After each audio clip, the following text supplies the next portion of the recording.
This week's episode of Gridman was an absolute roller coaster. For not having any action past a couple of kicks before the kaiju just decided to flee, this was just character interactions, and this was some of the most exciting content I think I've seen in Gridman so far, and it was the perfect midway episode for the season. All these interactions felt so unnerving because you have characters like Rika, who is taking in Auntie basically as a stray cat, but you also know if he realizes who Rika is to the one that he's after, she could get her head cut off. You then have Utsumi, who is chilling with Akane, and yeah, maybe they're kind of bonding over their love for kaiju, but it really feels like anytime she talks to anyone, she could stab someone in the eye with a pencil if she loses her nerve, because we know she plays nice, but secretly she's always clenching her fists or biting down on her straw, really pissed off because she just hates people this much. And then you got our boy Yuta, who is chilling with his new kaiju friend, who the introduction of was just nightmare fuel. I mean, this was some of the creepiest shit I've seen, and then just saying, hey, we're going on a date, I got money. Yeah, maybe you got money, but it doesn't change the fact that you creeping up on people in an alleyway is absolutely crazy. But this episode did so much in terms of really fleshing out and kind of making the viewer understand a bit better of what's going on. Still, we have no idea at the end of the day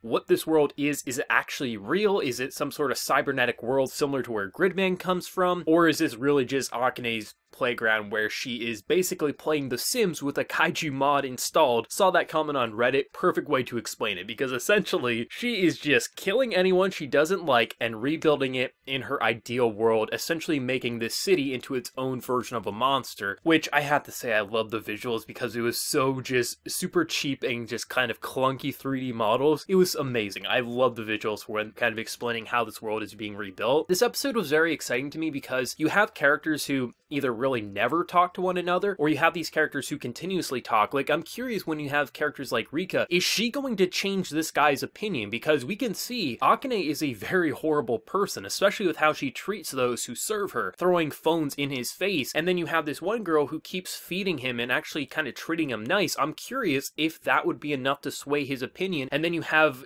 our main boy Yuta here, who is chilling with his new kaiju friend, who he has no idea who it is, how he connects with, but appears to be on friendly terms at least for now, not to mention tying in that whole everyone passing out on the train, which most people thought was just them sleepy. For whatever reason, when they leave the city, people get knocked out. And I just think this episode was kind of showing us some of these subtle things from past episodes actually had a bit more going on than we first gave credit to, while having all these interesting character interactions. You have the squad of Gridman all following one member, making sure nothing is going wrong, that they aren't going to get stabbed in the back. I mean, that's the only reason Yuta didn't get killed this episode, is because he had someone trailing him, and you have all the characters trailing the others, because that's kind of what you have to do in this world if you got all these monsters who can pop up at a moment's notice. This episode was so exciting because it didn't rely on action or a fun monster of the week, but used its cast and also introduced a new character while really fleshing out what we've come to expect from the series in a more interesting way, and really setting up the second half of the season incredibly interesting. Like, now that everyone knows, or at least it appears that everyone's going to know, that Akane is the villain since they did meet up at the end of the episode, how is that going to translate? Because they go to school together. How is the banter going to continue? Because before it was Yuta kind of saying like, hey, I wonder if maybe she just remembers things, that's why she mentioned the transformation. Now that everyone knows who the other is, what's that going to look like? Is it going to be a bloodbath? Are they going to play nice in the eyes of the public, but then once they leave school, they're going to attack one another? Things are getting exciting. This episode really is one of my favorite out of the 6 so far. I don't think I'd put it as my favorite, but it's definitely up there. I really enjoyed how it functioned, how it didn't rely on action. I love the action in Gridman. If Gridman was just a Monster of the Week show,